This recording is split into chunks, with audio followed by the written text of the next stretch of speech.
Okay. Hari Om, everybody. Everybody online also. Hari Om. We'll begin. Om Shri Ganeshaya Namaha. Om Shri Saraswatyai Namaha. Om Shri Gurubhyo Namaha. We'll begin with Gita Dhyanam. You can chant along.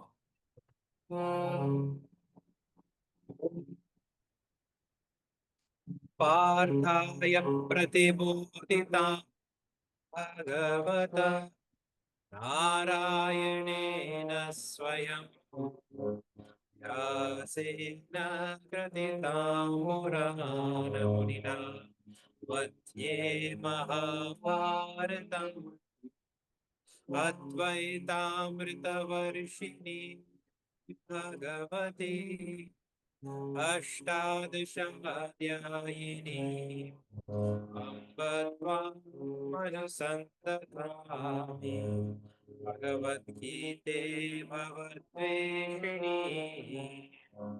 नमोऽस्तु ते व्यासविशालबुद्धे पुल्लारविन्दाय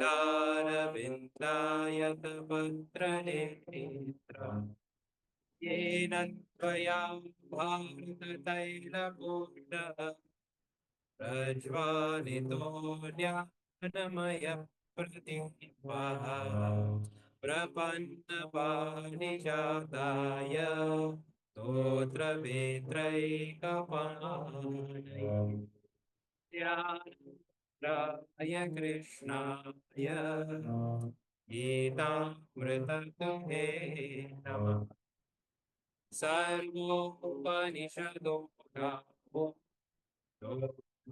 गोपालन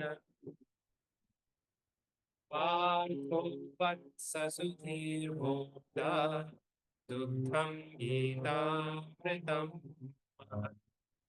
वसुदेवसुतं देवं कंसचाणूरमर्दनं देवकी परमानन्दं कृष्णं वन्दे जगद्गुरुं कृष्णं वन्दे जगद्गुरुं हरि ओम्.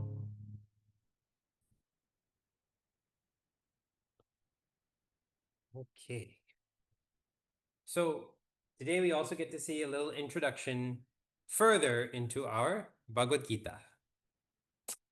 Last week, we saw how the Bhagavad Gita comes as a Shastra inside a great historical epic.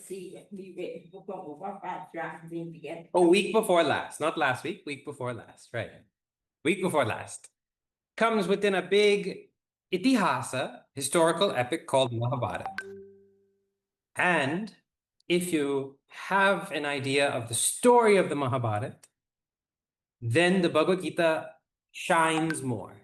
Just like how if you place a jewel inside that black velvety case that they put it in at the jeweler's store, or blue or red sometimes, then that gem shines more.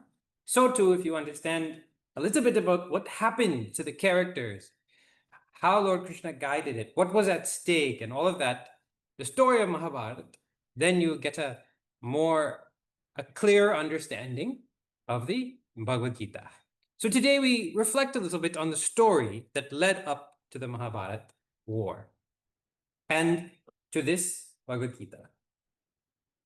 So it all begins now. You can keep going back further and further. We will pick up the story from the two brothers, Dhritarashtra and Pandu. So there are two brothers. Their names are Dhritarashtra and Pandu. Dhritarashtra was elder, but he was blind. So the kingdom was given to the younger brother, Pandu. Then Now, that also shows something. At the time when all the ministers got together and decided who will take succession of the kingdom, it was Dhritarashtra's right as the eldest son at that time to get the kingdom. But a blind king cannot lead a kingdom. He won't see what's going on. So, seeing the welfare of the kingdom, of the people, his rights were sacrificed for the greater good. And that is a general principle that is there in scriptures, that individual rights are sacrificed if it means the greater welfare of all. So that happened, and Pandu was the heir. Then Pandu reached a demise. He was not a very healthy from his birth. So he died. Now his children, the Pandavas, the 5 boys of the Pandavas, they were young boys, like 4 or 5 years old when that happened. So they were also not fit to be king. What happened then is the ministers got together and they said, okay, we are going to let Dhritarashtra run the kingdom, waiting for these boys to grow up. And then when they reach the right age, they can take rule. Dhritarashtra and Gandhari had their own 100 sons. So Pandu had 5 sons, and his cousins were 100 in number. Some of you know what that is like. You might have hundreds and hundreds of cousins, right? Okay. Well, so we call the sons of Pandu Pandavas, and all the others as Kauravas. Now, the sons of Dhritarashtra, all 100 of them, first being Duryodhana, they were not good people. They were wicked. They didn't just have weaknesses like we all do. They were out and out wicked. And they, from a young age, saw the Pandavas as an enemy. And they felt that that kingdom should be theirs. So can you imagine growing up from a young age, looking at your cousins as your enemy, and feeling that you want what they have?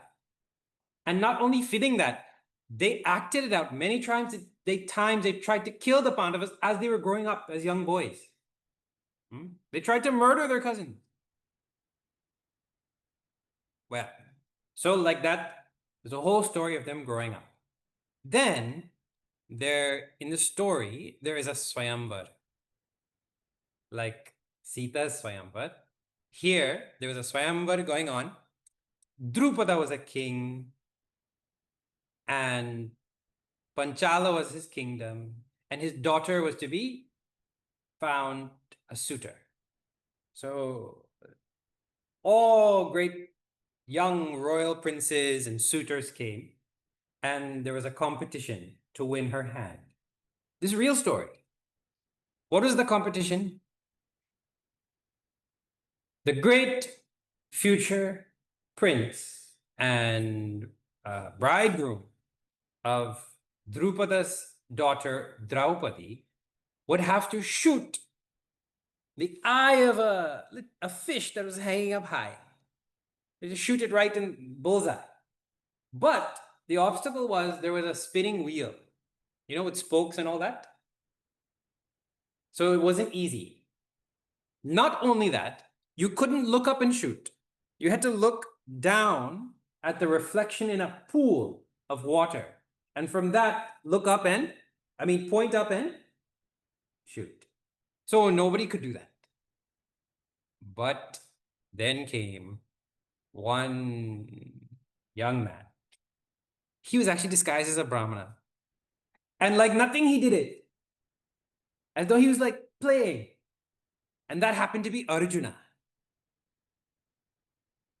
The 5 Pandavas will be in order of age: Yudhishthira, then Bhima, then Arjuna, Nakula, Sahadev. Arjuna is the third. So Arjuna won the hand of Draupadi. So when they came back home, and you may know that story, Draupadi became princess to all five brothers. Okay. Now, when they have found a princess, the ministers and all that said, it is time for us to give them the kingdom. So Dhritarashtra made a concession and said, I'll give you half. Although they're the heirs, because it was given to their father, I'll give you half, and I'll give my sons half. So, and you will find throughout the story, the eldest brother, Yudhishthira, known for his being an embodiment of righteousness, Dharmaputra, he was, incarnation of Dharma, Dharmaraj. He always chose peace over war at all costs. So, of course, okay, we'll take that half and all that. Him being so righteous, that half that they got became very, very prosperous. While all this is going on, Bhagavan Shri Krishna is there in the mix. Bhagavan Shri Krishna, after removing Kamsa, never goes back to Vrindavan, Mathura, but he goes to Dwarka. He has his own kingdom. So he's a king in his own right. And there are many stories of Bhagavan Shri Krishna being a kingmaker. Means by his diplomacy and actions and leela, he's promoting good people and removing wicked people. And getting involved in all the affairs of the nations, but never owning anything, never pushing forth his will. Amazing. So he was very much friends with the five Pandavas. And Yudhishthira was always looking to him for guidance on how to run his portion of the kingdom. And that is why it became so prosperous. All the people in Indraprastha is the main city. You can go there now and see it. It is not far from Delhi in India, the metropolitan Delhi. There's a place we can still go see some of the architecture of that time. So there, guess what happens? Well, the jealous, wicked Kauravas, seeing the prosperity of these five brothers, they try different things to again murder them. And finally came up with a ruse to take advantage of the eldest brother Yudhishthira's one weakness, which was playing dice. And you may know that story. Yudhishthira played dice, and the Kauravas, along with Shakuni, they took advantage of him, and he lost everything that they had. He lost his all five brothers, Draupadi also, and himself. Well, during that whole scene, you get to see the real character of the eldest brother on the Kaurava side, Duryodhana.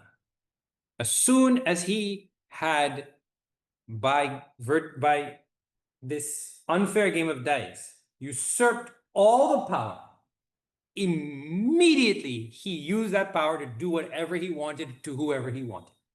And he had Draupadi disrobed in the court. I believe it was another, the elder brother, Dushasana, went to go disrobe her sari and make her naked in front of everybody. A princess of the cousin. That shows he was just totally deluded with power.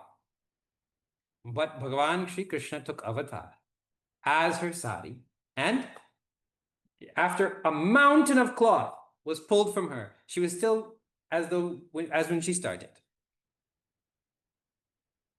Dhritarashtra knew that the anger from such a righteous woman was enough to destroy his whole kingdom. The power of her sankalpa could do that. That he immediately called her up and said, you know what, for this bad behavior of my son, he didn't stop it while it was happening, but for this bad behavior of Duryodhana and all the people in the court here, I will give you boons. I will give you boons. 3 boons. Well, Draupadi said, 1, you free Yudhishthira. 2, you free and give back all to the, no, you free all the other 4 Pandavas. And she didn't ask for the kingdom and all that back. She said, they're great, they'll fight back for whatever they want. Means she had such fire and strength and faith in those Pandavas that she didn't need to ask for the kingdom back. Well, having gotten back their life, Duryodhana offered Yudhishthira another game of dice. And he went for it again. And that time he lost. And the condition was that the Pandavas had to go into the forest for 12 years. And 1 additional year, 13th year, not only be in the forest, but be incognito in the forest. That ensures that they can't be amassing an army, they can't be plotting, they have to stay hidden. And if they are found by Duryodhana, they have to stay back another 12 years. See how wicked? So they did that. They went to the forest. Krishna was with them many, many, many days. Day and night, Krishna and Arjuna, like friends, would talk about all things, about the Jagat, the world, about the individual being, about God, about policy, about all, and they gained weapons and they met ascetics and they lived like ascetics in the forest. Princes. Then, in the last year, they sought their 8 days of being incognito in the kingdom of Virat kingdom. And there they all served as like domestic help. Great, great kings who deserved a kingdom, who built a kingdom, who had it taken away, now are like the domestic help. Arjuna was being dance teacher, and he dressed up as a lady during that time. And Duryodhana was seeking to find them, because if he can find them, he can cast them out again. And he couldn't for that time. One episode in that, near the end of the 13 years, Duryodhana and an army came to attack the kingdom of that Virat kingdom. And the prince there, who was touted to be so great and brave and a great warrior, actually was no warrior. So Arjuna became the charioteer of him.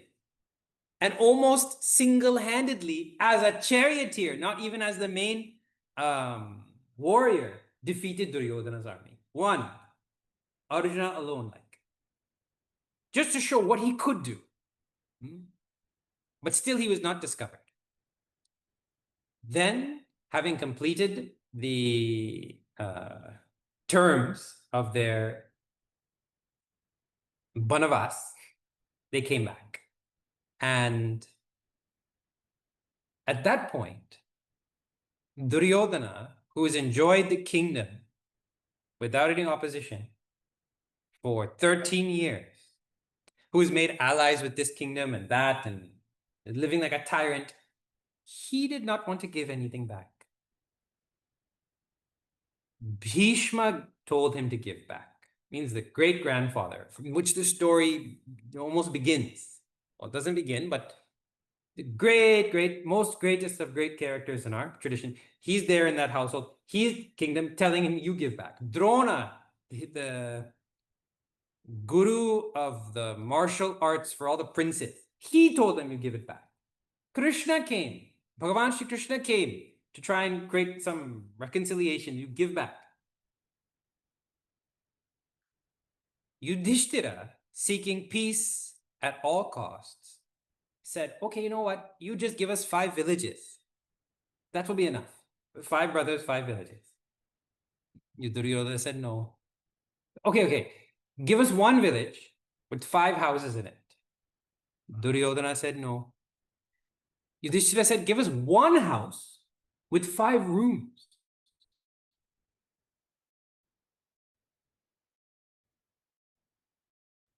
See how Duryodhana said, I will not give even the amount of land that will fit on the tip of a pinhead. Not even that much land I will give to you. Well, at that point, it meant war.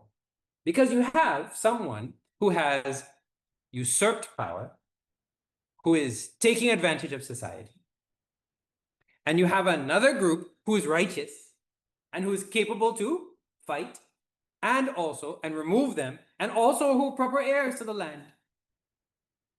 So then armies were amassed. Lord Krishna himself had an army. Both Duryodhana and Arjuna went to Bhagavan Sri Krishna. Arjuna sat at the feet, and Duryodhana looked over him. And Lord Krishna was napping. And when he got up, he saw Duryodhana first, then Arjuna. And so he gave Duryodhana first crack at it. He said, okay, you both have come, and there's only one of me. So one can have my army, and one can have me. And I will not fight. I'm not going to pick up any weapon and fight. Well, Duryodhana, hearing that Lord Krishna is not going to fight, chose Lord Krishna's army. And Arjuna was happy because he only wanted his friend who was with him for 12 years, who was there all the time. He wanted his friend with him, not the army. Okay. So Lord Krishna then becomes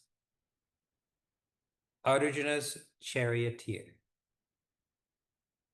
Charioteer's job includes getting up the day of the battle, each battle, brushing the horses from the stable, cleaning the stable also. Lord Krishna's cleaning stable for horses, for Arjuna. Then you see selfless service of a king. Like I said, throughout Mahabharata, you see Lord Krishna living out the teaching of Bhagavad Gita, serving his friend. He had to yoke the horses with the reins to the chariot, bring it, and all that kind of thing. Charioteer has to know the whole terrain and the whole battle plan and all that. He's the driver. Like if you have to drive anybody around, suppose someone comes from abroad and you have to drive them and show them Georgetown and cross over the bridge and then go down to way down to Pomeroon River and all that. You have to know all of Guyana. You have to know when the bridge town. You have to know so many things. So Lord Krishna took up that job. Okay. As a friend. So the final day comes of the battle and the armies are lined up on Kurukshetra, which you can also go back and see that land where it happened in India, in Bharat. And there are very clearly more warriors on the side of the Kauravas. They're way outnumbered. The numbers go like this. The Pandavas were able to amass 11 Akshauhinis, they're called. 7 Akshauhinis. That will be big military units, like maybe the word is battalions. Huge sections of army. And in contrast, the Kauravas had 11. So 11 to 7. And just to give you an idea, I was brushing up on my Akshauhini knowledge. One Akshauhini, one battalion, one strike group has 109 some odd thousand soldiers, each one. It has over 21,000 chariots and another 21,000 elephants and over 65,000 what you call cavalry, men on horses. And they're all planned out in a certain array. Like one chariot will have with him so many soldiers and so many cavalry, and he will run that section, and greater Maharathas, greater charioteers, can command more parts of that, and they have a whole plan, and that's one strike group. Like US has carrier strike group, where you have a carrier, and then you have battleships, and you have a submarine, and they move as a unit. So 7 of those adds up to about 1.4 million individual soldiers on the side of the Pandavas. And the other side has 11, which adds up to more than 2.5 million. You have 1.4 on this side and 2.5 on that side. And you have about 3 million people lined up to fight. If you can imagine 3 million people lined up to fight. Enormous. The ground will shake. The amount of blood that will be spilled. The impact on society, all on one day. Well, actually, they all come to fight on one day, but this battle will last for 18 days. 18 days of fighting. One side is righteous, and they have less. And one side is unrighteous, and they have more. And Gurudev points out, in this wonderful introduction to Bhagavad Gita, chapter 1 and 2, which I encourage everybody to get a copy of, Gurudev tells all what I'm saying and more. And you will not find a wonderful, like, it begins with the whole Mahabharata in brief. It begins with a summary of the dhyana shlokas explanation of the dhyana shlokas which we just chanted, and the best commentary on Bhagavad Gita you can find.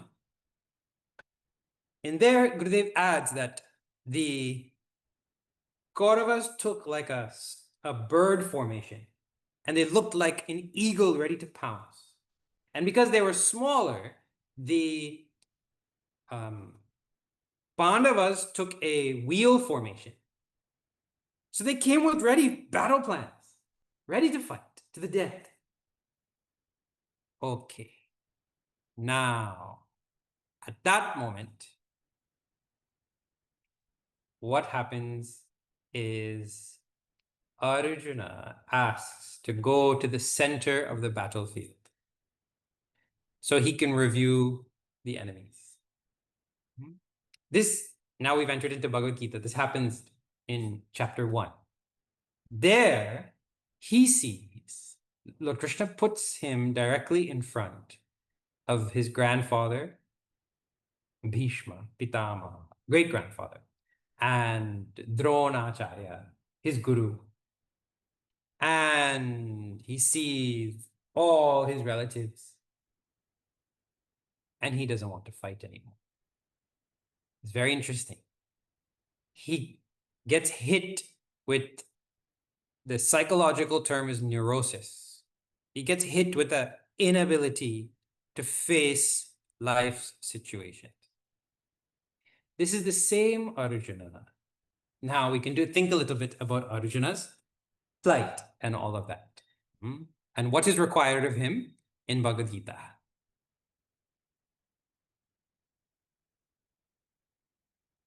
Let me go back. There's one more thing I want to tell. Before we study Arjuna's mind, let us look back at the whole structure which we just painted. From Dhritarashtra, the blind king, who was married to Gandhari, who is known for having willfully blinded herself so she could empathize with her blind husband. So she could see fine and he could not. But she took a vow to also cover her eyes and not be able to see. Well, great commentators on the Bhagavad Gita make relevant points, showing how that which happened in real life is also symbolic of what happens in our heart. Dhritarashtra represents the prejudiced mind, the heart, which has its firm likes and dislikes, which looks at life with rose-colored glasses. You know, I love coffee, but I don't like tea. I love this food, but I don't like that food. I like this pundit, but I don't like that pundit, whatever. So and that happens at the level of the heart. It's blind to one side of life. Dhritarashtra is blind to the righteous side of the Pandavas. He's blind to all the misdeeds of his own children, direct children. So he's blind. His heart, he sees only with his heart. So he represents what is called in philosophical language as the mind. His wife, the queen, could have been the objective viewer of things, but she willfully blinded herself, representing the intellect, which is supposed to think and see both sides of life objectively in a detached way, where that intellect blinds itself and just goes along with the heart. From that is born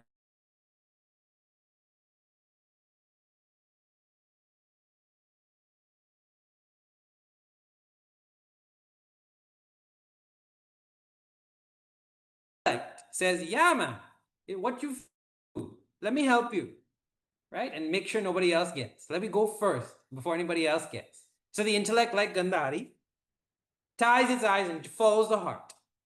Then what do you get? All kinds of wickedness and evils, destructiveness. Yes.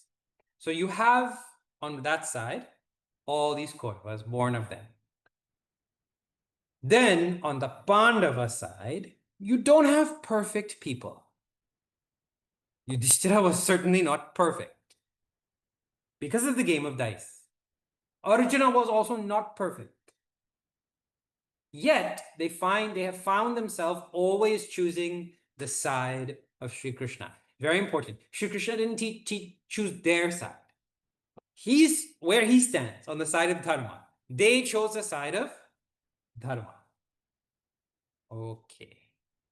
Now, when good faces evil in normal life, what you always find is that evil is far more and good is far less. Tell me, are there equal number of saintly people as there are crime lords? No, there are far more crime lords as there are saintly people.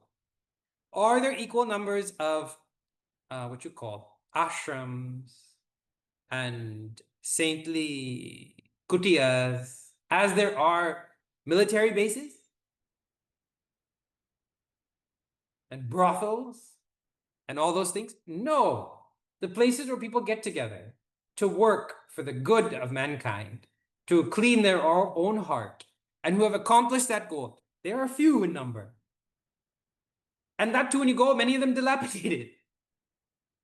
And the other places, like bars and gambling places and movie houses, where you can just go and fritter away time, and shopping malls, they are plenty. However, there is still a balance because it takes only one Mahatma to balance out tremendous amount of wicked people. Like how, this is the example the saints give for this. Though the numbers by quantity look like goodness is less, it is not that way. 1 pound of gold, you put it on the scale. How many individual feathers? You know that you fill pillows with, they fill it with feathers? How many feathers will you have to put on that side to balance? 1 pound of feather is so much, and 1 pound of gold is just a little bit. In the same way, the quality of thought and actions of great people is so weighty in the world that it can outweigh so many frivolous thoughts and actions of many people. Okay, now that is at a societal level, but it's also true in the heart. In my heart and in your heart, what is more? Our negative qualities, our lust, our greediness, our selfishness, our shame, our guilt, our laziness, our mistakes, our lack of pleasantness, lack of kindness, like that. Which is more, that or all the positive qualities? Our charity, our selflessness, our love. Our love is for a few people or for more people than not. Usually we love a few, and everybody else is everybody else, right? So in our heart also, we have the same war going on, where you have far more wickedness and far less good. So while it is going on the battlefield, it is also happening in Arjuna's heart, the same war. And the proportions are the same. And it's happening in my heart right now. And it's happening in your heart. And the uplifting message is that although meager, means not powerful, and outnumbered, when the negativities rise to threaten our life and take us down a bad path, the weak and few good qualities we have, if they are ordered and guided by Bhagavan Shri Krishna, by proper, true, what you call scriptural guidance, or if you want to say, by noble and everlasting values, if you can order those emotions by Yogeshwara, true and tried methods of yoga, they will always certainly win over any number of negativities in our own heart. That is the message. So to gather them up, to try and commit, to take refuge in what guidance we have as what I should do and how I should live my life, you can be assured that where there is Krishna, there's going to be this group that get together, and where that group gets together, they are going to win. So that, I'm spoiler alert, the Pandavas beat the Kauravas, though they are lessened now. But it doesn't happen just like that. A war does have to ensue. And before that war ensues, Arjuna has to come to the middle of the battlefield.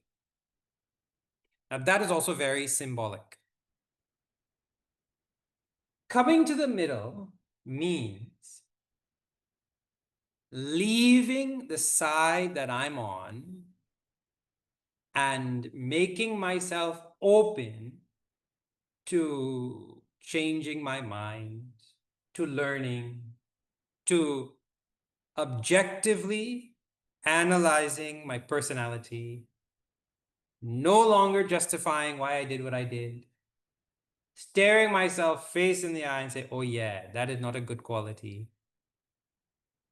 Leaving the side of, see, when we have any negativity and we feel a strong sense of possession, it is my negativity, it's my anything.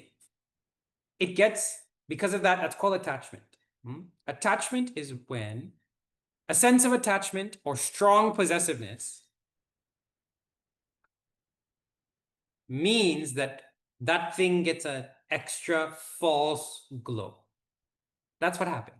Have you noticed? In all things, we were just talking about it with the chicks yesterday. If somebody has a bunch of junk in their bottom house or their garage, and you go over to their place, well, you look at that and say, I'll clean this up for you today if you want. But you ask them, say, no. That is my junk. I can't get rid of it. That person, because of it's mine, it looks better. It doesn't look like junk. It goes for everything, even body odor. If you smell somebody else's body odor, yuck. But when you smell your own, it's not so bad. It's mine. Sense of possessiveness makes us feel that our negativities are not so bad. They're not negativities even. It's good that I have this thing. I'm right to do this bad thing. So to leave that side, come to the middle, and objectively say body odor is body odor, hoarding is hoarding, selfishness is selfishness, whether it is in me or somebody else. That is called coming to center. And then to seek out the true and lasting guidance on how I should remove that and substitute higher qualities and what I should seek instead and all of that. That is called being in the middle. So in our own heart, in order to wage this war, we have to leave the side of possessiveness. Come to the center and listen with an open mind. So that is what is symbolized by Arjuna coming to the middle. And it all comes to a climax the moment he surrenders to Lord Krishna and says, "You please teach me." But in the first chapter, Arjuna Vishada Yoga, the yoga of Arjuna's despair and despondency, it takes Arjuna a whole chapter to get there. More than a chapter. Means you get a little bit of a lead up, you're introduced to the characters and their mindset, and then Arjuna starts to speak and ramble and go on talking, staying on his side and telling Lord Krishna about how he cannot face this situation. It's scary. I can't do it. I don't want to do it. And for him to go from there to the middle, where, you know what? There is some Kaurava inside, and he is stronger, and he's taking over, and I need help. I know that enough to say that this is not the best path, but I don't know the right path. And this other one is so strong. So he has to come to the middle and seek guidance. So that takes some time. And that struggle is the sorrow we all feel. We all can relate to Arjuna because that disease, psychological disease which he's suffering, we all face. Lord Krishna, Bhagavan, Gurudev calls it the Arjuna disease. Have you not felt in the actual moment, the critical and crucial time, at that moment, you don't deliver? You get a chance to go and meet the boss. You get a chance to go and meet the president. And at that time, you don't think of everything that you wanted to say. Or it comes time to write the exam. And at that time, you don't perform at your best. Or the alarm rings. And at that time, you just roll over. Right? So there's a whole other side to our personality, which comes out, and we're not able to bring out the best in the moment. And then we suffer. And we feel guilty. And we see opportunities just leave us. And then we get older and we worry like that. Health goes, wealth goes, family goes, friendships go, because we cannot face life. Now, in Arjuna's case, it is a watershed moment in history. If he doesn't get up and face this alarm, where the conches are blown, and he pulls out his arrows and he fires that at his family members, if he doesn't do that, then there's no Bhagavad Gita. There's no Sanatana Dharma. If you don't get up in the morning, then maybe some smaller duty at the office or whatever doesn't happen, but the world doesn't come to an end. So Lord Krishna is using this whole orchestration of generations of fighting and all that, all coming to one moment and putting the hero in the minds of the Pandavas right at the center, and then allowing him to collapse also, so he can give a teaching to all of mankind. We all face this same sort of thing. They call it cold feet. I got cold feet. There's another point in all of this. Arjuna was the greatest warrior the world has seen. I mean, he had every kind of wealth. He had the physical stature of a handsome, strong prince. And he could be a dancer with his dexterity and all that. And obviously, he was second to none. Some will say Karna, who was on the other side, was the only one who could best him. And he had fought with Lord Shiva itself. Brave like anything.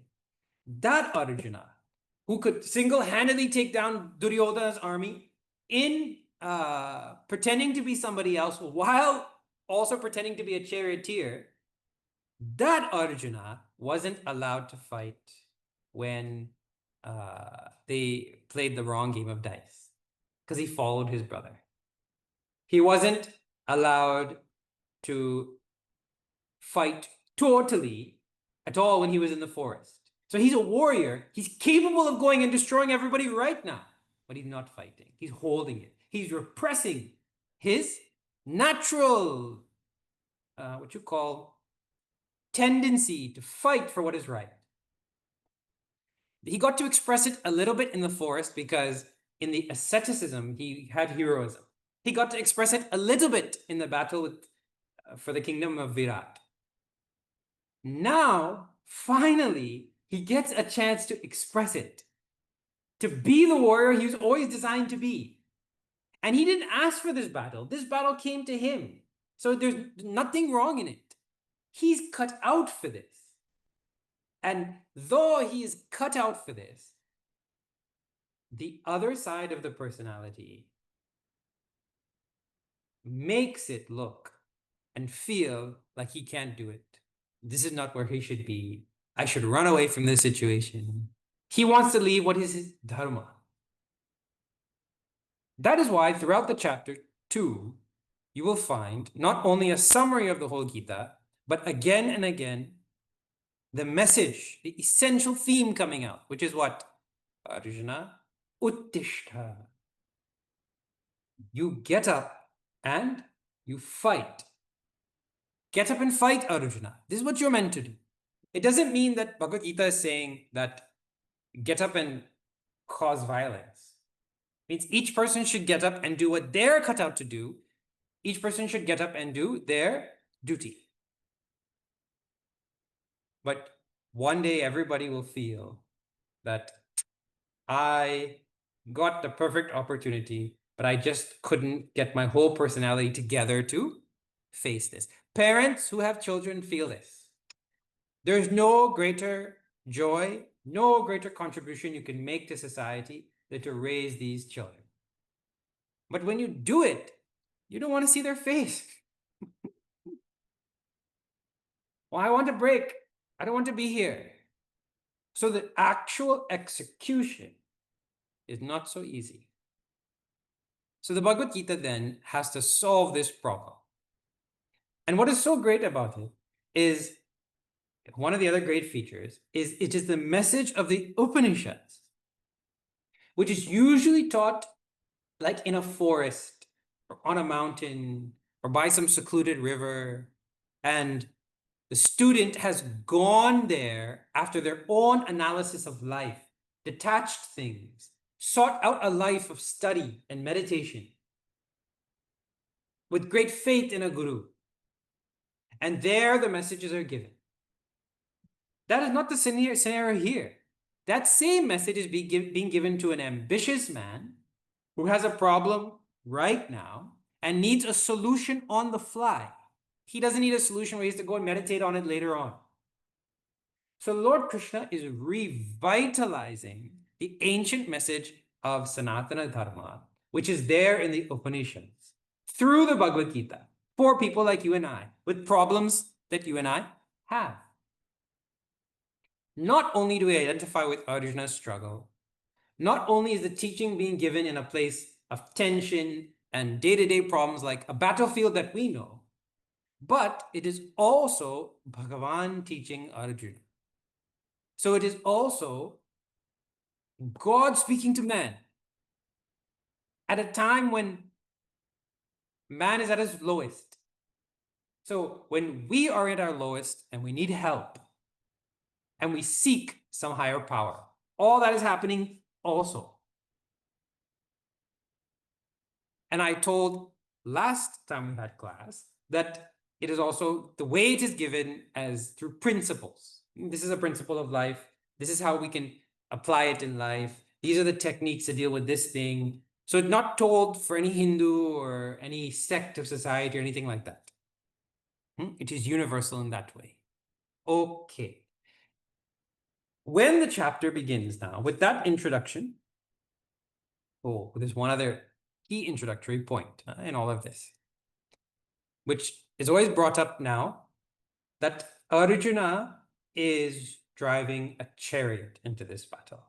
And there's a great symbolism in that also. In Kathopanishad, the same symbolism is given. Of what?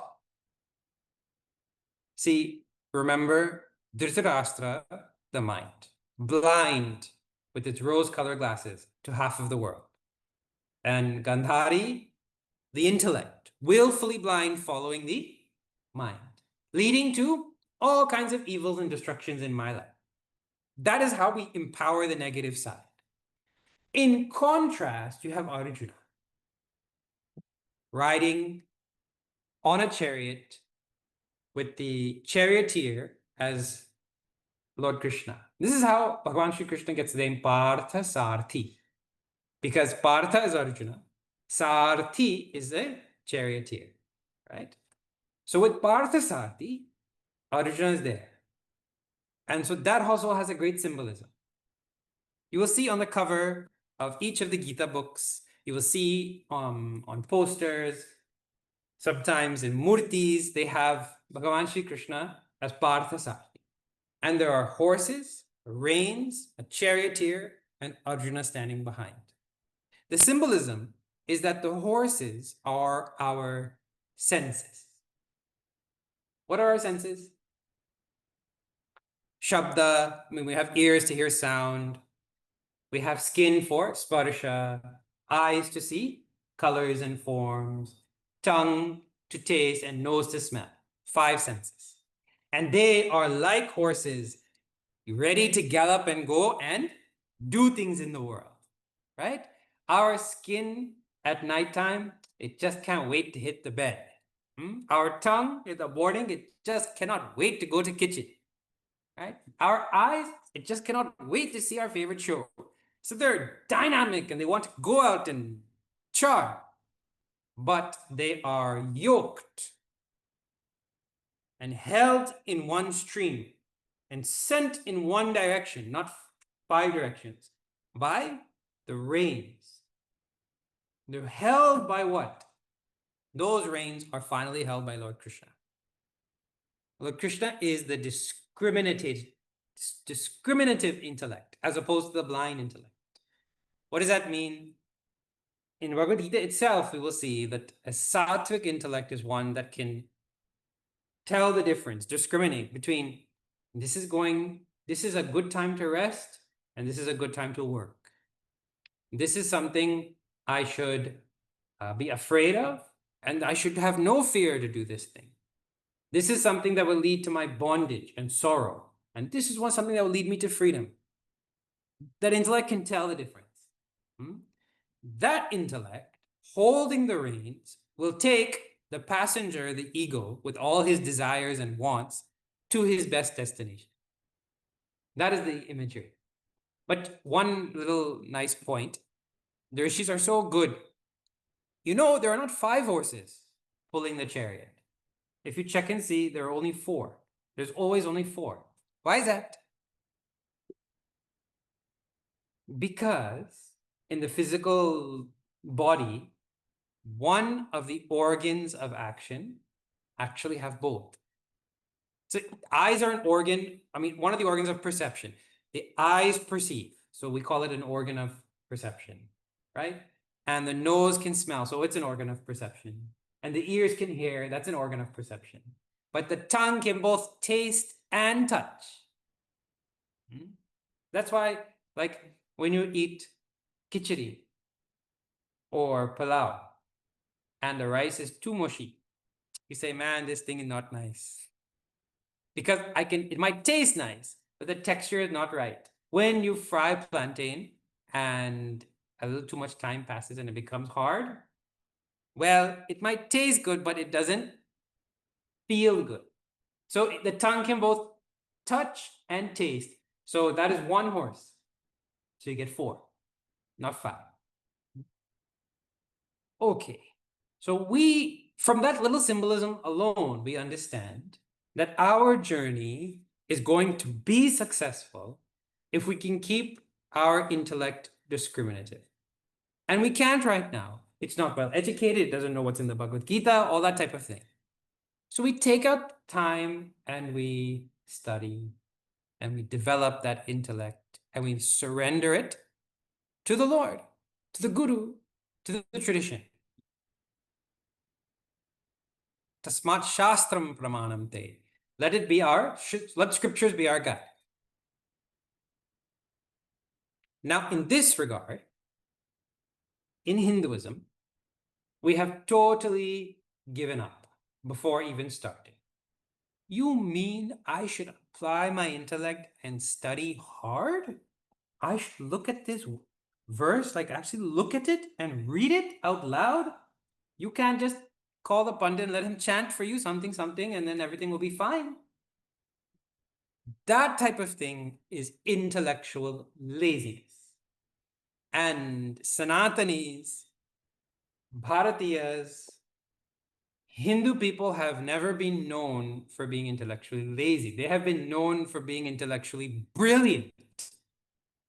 That only comes from childhood investing time and energy. The idea that you could become a pundit and just learn 1 or 2 words and go and bewilder the mind of the average person who themselves are too lazy to study, that is not going to lead to any strong Hinduism. So great saints and sages have come and reminded all of us that it is each one of our duty to put effort and apply our intellect. Just by sitting and chanting, reading, listening, revising, we awaken that intellect. And a wonderful practice, which I encourage everybody to try, is introspection, what the chicks are doing. Just by sitting at the end of the day. Now, if you wanted something to practice at the end of this lecture, what can I practice as of today? It is this. At the end of the day, after you've had dinner, sit. It is called introspection. And with as much lack of possessiveness, identification, attachment, with as much detachment as you can muster, just replay your day. From the start when you woke up, all the things that happened. That's all. It won't take more than 5 minutes. And where you can see what your intention was, your purpose, your motive, you notice it. And that's all. That exercise of introspection awakens the intellect. That is a practical application. That intellect will be more fit now to surrender and grow and develop. Okay. Finally, I will tell you that the Bhagavad Gita begins with the word dharma. The very first verse is dharma kshetre kurukshetre samaveta yuyutsavaha. That's how it begins. And it ends with the word mama.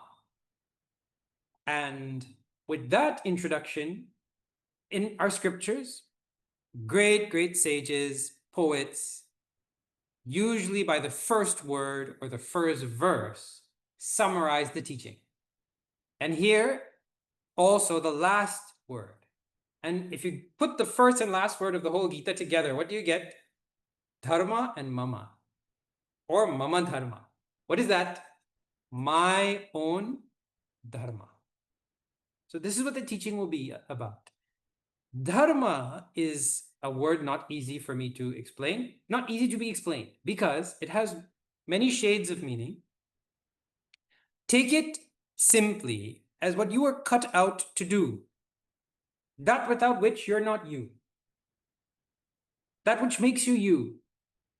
Arjuna's swadharma was to fight, and his paradharma was to be one with all beings. Your swadharma is what? You're cut out to do something. So the journey of how you and I can stand up, be ourselves, and proficiently and efficiently work in the world to become successful is the journey of Bhagavad Gita. Mama Dharma. And it is yours. Though it is a teaching to Arjuna, the purpose is for you and me. This is our journey that we're on.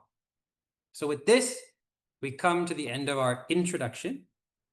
Today we saw a introduction to the story of Mahabharata, and I hope it does yield a bit more impact to the characters, to what's at stake, to why they're fighting, to that type of thing. Symbolism around the story and how it relates to your and my life. Okay, so we'll close now and then we'll open for any questions. Om Purnamadah Purnamidam Purnat Purnamudachyate Purnasya Purnamadaya Purnamevavashishyate. Om Shanti Shanti Shanti. Harihi Om Shri Gurubhyo Namaha. Harihi Om. Shri Sadgurunath Maharaj Ki Jai.